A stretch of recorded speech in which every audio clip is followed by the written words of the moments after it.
bakunzi b'ubugingo bushya Gospel TV twongeye kubasuhuza mu izina ry'umwami wacu Yesu Kristo. Ngiye muri kumva kuri microphone ni Rukundo Emmanuel. Turabasuje mu izina ry'umwami wacu Yesu Kristo. Uyu munsi turi kumwe n'umutumirwa mwiza. Reka muhe akanya abibwire muri kumureba kuri kamera zacu. Reka abasuhuze anabibwire kugira ngo dukomeze mu izina ry'umwami wacu Yesu Kristo. Karibu mukozi w'Imana. Murakoze cyane, amazina nitwa Mpore Daniel, hanyuma sengera mu itorero rya Bethlehem Church Kicukiro. Ego. More ntabwo bihagije mu buzima busanzwe ni we umurimo uhamagara wo gukorera Imana? Ndi umuramyi cyangwa se umuririmbyi mu itorero. Ego. Hanyuma mu buzima busanzwe ndi umunyeshuri. Imana ishimwe cyane. Reka n'ubundi twifashishije kugira ngo dufashe dusenga Imana kugira ngo dukomeze n'ikiganiro cyacu. Gusa turabishimiye nubwo tubona mwitonze cyane. Reka n'ubundi muturagize Imana kugira ngo noneho dukomeze n'ikiganiro cyacu. Uwiteka turagushima yuko uri kwizerwa, uri kwiringirwa. Tugushima kuri uyu mwanya duhaye kugira ngo tuganire iby'ubwiza bwawe n'umurimo wawe. Tukweretse abagiye kudukurikira kugira ngo bahe umugisha, natwe tugiye kuba muri ikiganiro uduhe umugisha wawe. Urakoze ubane natwe. Amen. Imana ishimwe. Imana nibaha umugisha kandi turanezerewe cyane, kandi umutima wacu urishimye cyane bidasanzwe kongera kubabona. Twari tumaze igihe tubakumbuye kandi twifuza kugira ngo tuzogirane namwe ikiganiro cyiza. Umutima wacu uranezerewe, ariko mwaducishizaho indirimbo ukunda kandi ijye gushimisha mu buzima bwawe kugira ngo n'abadukurikiye nabo bahite bumva ese Mpore umuramyi mu buzima bwakunda iyihe ndirimbo. Ni karibu mukozi w'Imana. Hariya karirimbo cyangwa indirimbo ya Israel mbonye ishasha nkunda cyane muri iyi minsi ivuga ngo nkwandikiye urwandiko rw'umutima wanjye, kuko iyi ndirimbo nayo ibaye gufi. Eko, ndayikunda cyane. Imana ishimwe cyane, Imana ishimwe kandi biradushimishije cyane. Ariko ndumva mubaye nk'abatubonjesha gato basi iririmba n'akandi ko kuramya abatureba bahite bumva banezerewe nk'ako kuramya nako kafata basi niyo yabara iminota 2 ku buryo nawo yahita nyeganyega gatavuga ati byanga byakunda zongera garuka dufashe kuramya Imana no kuyihimbaza. Indi nihe fiti impamvu yo kuririmba, numva nuzuye amashimwe. Nukuri Uwiteka yakoze umurimo. Reka tube tugarukiye aho tuzaza gutarama dufite umwanya. Imana ishimwe kandi turanezerewe cyane. Mpore wamureba kibaza ngo si mu buzima busanzwe Mpore akora iki, akunda iki mu buzima busanzwe? Ubundi Mpore ni muntu umeze gute?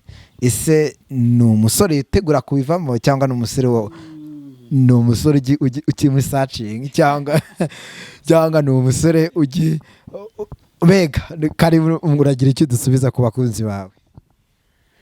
Ni umusore ntago ndandubaka, ndabiteganya ariko sinavuga ngo ni iki gihe, ariko bizaba simbiza, ariko bizaba nkuko umuntu wese abirota kandi akabyifuza. Hanyuma icyo nkunda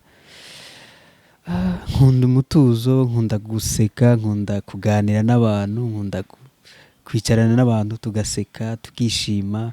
Kandi nkaba n'umuntu wikondera amata, ikivuguto. Ngakunda n'abantu b'Imana, ngakunda n'abantu muri rusange. Ego. Imana ishimwe kandi Imana ihimbazwe. Turanezerewe cyane n'ukuri kandi kongera kumva muramya n'ikiganiro cyacu cyiza, kandi bakunzi bacu nagushishikariza gukomeza wumva kandi unandika hepfo comment ibibazo wumva twazongera kumubaza turi kumwe. Yagarutse ku bugingo bushya Gospel TV. Imana ibaha umugisha. Ese ubu ni mu buzima busanzwe Mpore yatangiye kuramya Imana ryari? Ese umuhamagaro we yatangiye kumvamo mu ryari? Wabyumvishemo ryari kugira ngo ufate ingamba n'umwanzuro kuvuga uti nanjye ngiye kwamaza ubwami bw'Imana ku social media ahantu hagiye hatandukanye? Mbega niko bimeze. wadusobanuraho gatoya? nagiriwe amahirwe cyambere yo kuvukira mu muryango w'abantu bakijijwe basenga. Haje kugera igihe nyine tuje muri Sunday school nk'abandi bose, ariko ahantu umuhamagaro watangiriye kicinjira mu wa mbere wa high school niho watangiriye. Ntangira kumva ibintu byo kuririmba ndabikunda, ku ishuri tukaririmba gutyo numva bitangiye kuzamuka. So hari ukuntu ukora ikintu ukabona abantu bacakiriye neza utaramenya agaciro kacyo, ariko noneho ntangira kumva n'indirimbo zaje nkandika, biba birabaye gushika n'uyu munsi. So nk'iki mu mwaka wa mbere wa secondaire 2011 nibwo natangiye ibintu byo kuririmba, guhagarara imbere y'abantu kwandika indirimbo gushika n'uyu munsi. Indirimbo watangira kwandika, watubwira ari iyihe ndirimbo watangira kwandika? Ni indirimbo iri mu gitabo cya Zaburi, ni amagambo nakuye muri Zaburi ariko sinakwibuka ngo ni igice cya kangahe, avuga ngo Imana niyo buhungiro bwacu n'imbaraga zacu gutyo. Ndayikunda cyane. Ubufasha utabura kubona. Yego. Ndumva ari mu nahereyeho gitangira pe. Niyo. Wumvaga se ari yeshyaka rigutera kubabwira abantu ngo Imana n'ubuhungiro bwacu mfasha utabura kuboneka, nk'umuntu wabyumva atarakizwa? Ese wamubwira ijambo ko iryo jambo watangiriyeho ubwira abantu ngo Imana n'ubuhungiro bwacu ni umufasha utabura kuboneka mu byago no makuba, cyane ko ngubu uri kukurebwa n'abantu bamwe bapagani n'abandi batakijijwe n'abandi bakijijwe, ariko nk'umuntu yagwa mu matwi iryo jambo uvuze, niki byamufasha muri societe mu buryo busanzwe? Wadusobanurira? Mu by'ukuri iryo jambo risa naho ryihagije, rifite message isobanutse kuvuga ngo Imana niyo buhungiro bwacu.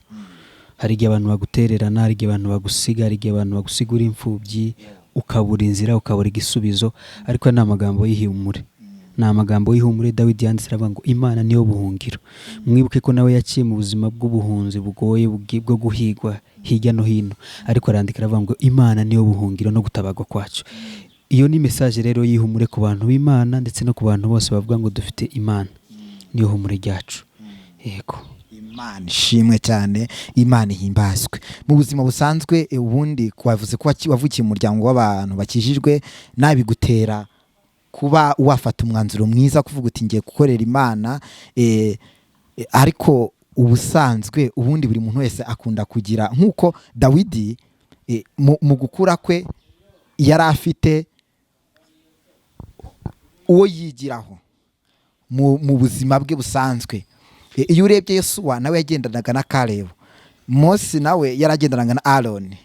Mbega kugira umuntu ugufasha mu buryo bw'umwuka ni kimwe mu kintu gifasha umuntu kugira ngo akomere mu gakiza. Wowe ninde muntu ujye ugufasha, ujye kubaka mu rugendo bw'agakiza bituma udacogora, ukavuga ngo nubwo nahura n'ibigeragezo, nahura n'imbogamizi, ariko nkomeje kwamamaza ubwami bw'Imana, ntabwo nzigira ncogora? Ni karibu no kudusubiza.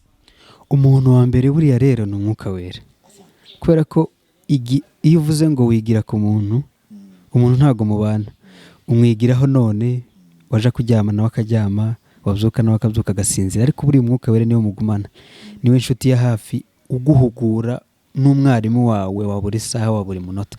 Twigira ku bantu, ariko cyane cyane Umwuka Wera niwe twigisha, niwe role model wa mbere. Hanyuma abandi n'ababyeyi baturera mu itorero, abashumba bacu n'ababyeyi baba baradutoje tugakura, tukamenya ijambo ry'Imana, tukamenya Imana. Abo nta bantu rero bo kwigiraho, ariko Umwuka Wera niwe wa mbere twigisha. Okay, byiza. Imana ishimwe cyane, subiza igisubizo cyiza cyane, kandi turishimye kuba utunze Umwuka Wera. Nicyo kimenyetso kigaragaza yuko ari we mufasha udufasha, kuko na Kristo yavuze ngo icyakora muzahabwa imbaraga Umwuka Wera nabamurikira, muzabagabo bo kumpamya i Yerusalemu ni Yudaya hose, izina ry'Uwiteka Imana nirishimwe. Ariko nubwo watubwiye ibintu ukunda, nakubaza gute cyane, se ubundi kwatubwiye ibyo ukunda mu bundi buzima busanzwe, ubundi wanga iki? Ibintu nanga kurakara, nanga kurakara, icyo nicyo cya mbere. Ikindi ni iki? Nanga kurakara, nanga kubona ahantu hatari umunezero. Nkunda ibyishimo, kuko nabivuze, nkunda ibyishimo, ariko nkanga no kurakara. Yego. Wanga umuntu kurakaza. Muramenye dore ntago akunda umuntu umurakaza, kandi abivuze mu Kinyarwanda cyiza cyane kandi cyumvikana cyiza cyane. Ese mu nzozi zawe uba wumva basi ari nk'ikihe kigero wageraho cyo kuramya Imana ukumva urushijeho kwishima no kunezerwa, ukavuga uti basi ngeze ahangaha nakumva ari indi ntambwe Imana inshyizeho. Wowe ni hehe hantu wumva wagera ukavuga uti basi aha hantu hantera imbaraga, cyangwa ni ahantu haba ari heza Imana yabingejeje, inzozi zawe ubundi wumva ari nk'aho Imana yagushyitse? ubundi ukuntu nagisubiza ku bwanjye simba nifuza kubaza Imana ngo inyereke aho ngomba gushika, kubera ko nidusaba Imana kutwereka ahantu tugomba gushika nituhagera tuzavuga ngo birahagije. Ahubwo njye numva ko twakabaye tuvuga ngo buri munsi tubyuke dusa n'abatarakora kugira ngo tugire icyo dukora. Icyo ni icya mbere. Ariko ahantu navuga nifuza kuba nagera nkavuga ngo ahangaha Imana ihadushikanye ni amahirwe, ni ukuba twaririmba imitima y'abantu igakira.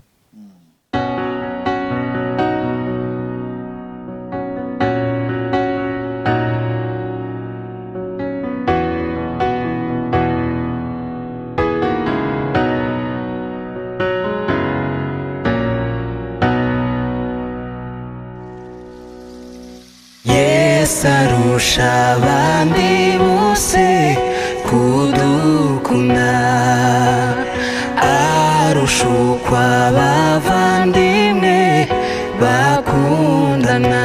Nawe izindi nshuti zacu zaduhararuka zose, Yesu ntabwo ahemukira abakunda. Nawe izindi nshuti zacu zaduhararuka zose, Yesu ntabwo ahemukira abakunda. Bikigihesha ubugingo budashira, sukumenya Yesu wacu udukunda. Twarazimiye nk'inama, Yesu aradushakashaka, atubonye atwinjiza ubwo mu rugo rwe.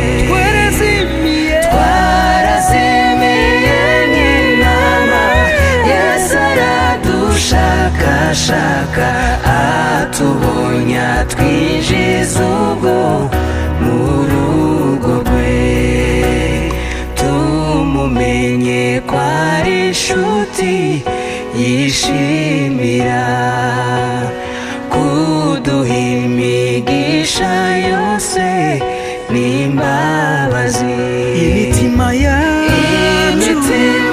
yacu ikunda kumviriye inshuti yacu no kumwizigira cyane tudatinya.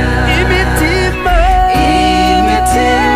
yacu ikunda kumviriye inshuti yacu no kumwizigira cyane tudatinya.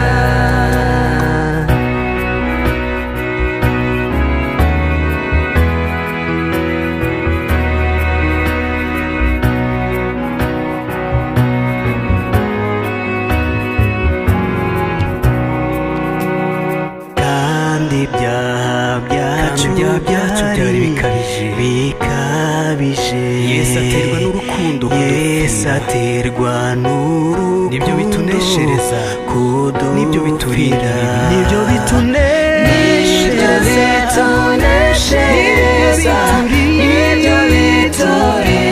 ibibi, tukayoboka ya nzira igeriwe.